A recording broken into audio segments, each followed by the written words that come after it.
السلام عليكم ورحمة الله وبركاته. قيارة دمانتين ودن سلامي. waxaan rabaa muuqaalkan kooban inaan kula wadaago fikir yar oo ku saabsan wadanka Turkiga dhulkii ka dhacay.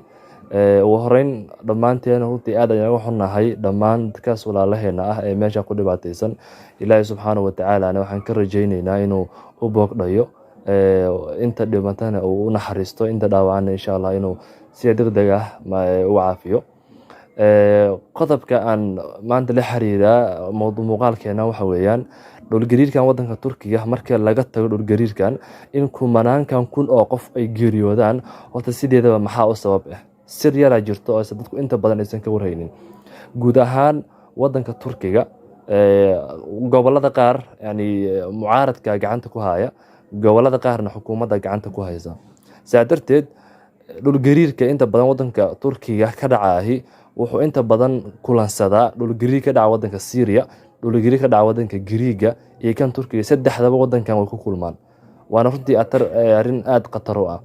Laakiin waxaa jirta system ama hab ay dowladda Turkiga ay aad u dejisay oo ah in dhismooyinka loo dhiso qaab yani aad u xoog badan oo la gaarsiiyo heer guriga iyo dhulgariirku yani uu iska celin karo. Saadarteed shirkadaha dhismooyinka qaabilsan qaar waxa haya ama maamulo ama gacanta ku haya mucaaradka qaar kalena waxa gacanta ku haya dawladda. Laakiin waxa dhacday gobolada inta badan dhulgariirada aad yani ka dhaceen mucaaradka gacanta ku hayo taasoo muujinaysa in dhismooyinkan qarashkii loogu talagalay aysan mucaaradku bixin oo qaar yani ay ka qaateen.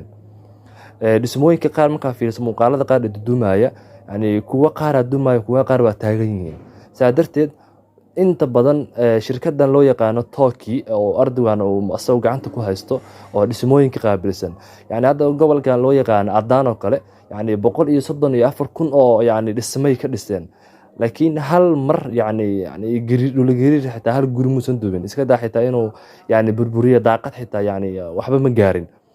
goboladan mucaarad inta badan ku hayaan waa gobolada dhulgariirka ka dhaco guryaha dhan ay burburaan oo shacabku inta badan ku dhibaataysan. Marka dhulgariirkan Turkiga ka dhacay qodobka ugu weyn ee sababay horta sida waa musuqmaasuqa. Mucaaradku runtii waxay doonayeen in ololaha yani kala qayb galaan oo maadaama bishan May doorashada Turkiga ay dhacayso in ololaha qayb ka dhigtaan in xukuumadda ku fashilantay badbaadinta shacabka. laakiin hadda iyagii yani wax kasta gudkooda yani ay ugu soo galeen oo wax kasta xaggooda ay soo aadeen. Saadarteed Soomaali ahaan ka bulsho ahaan waa inaan ogaanaa $1 oo yani aan musuqmaasuqnaahi kumanaan kun oo qof oo Soomaali inay wax yeelay karaan. sayidka baa hadda ka hor gabyaba waa kii lahaa musuqmaasuqu waa Soomaali meheradeedii. saadarteed bulsho ahaan waa inaan ogaanaa in musuqmaasuqu uu wax fara badan yani runtii naga halayn doono haddii aanan ka taxadarin oo musuqmaasuqu aynan shacab ahaan iyo maamul ahaan aan iska daynin wax badan ayuu runtii noo sababi doonaa sida hadda wadanka yani ku dhacdo oo kale in lacagtii dhismooyinka yani qaab yani hoose yani loola baxay. saadarteed waxaan isweydiinaynaa musuqmaasuqa sidiisa maxaan ku xalin karnaa runtii waxaan leeyahay saddex wado hadii la helo aad laga maarmaan u tahay musuqmaasuquna yani waa yani joojin lahay ka Soomaali ahaan.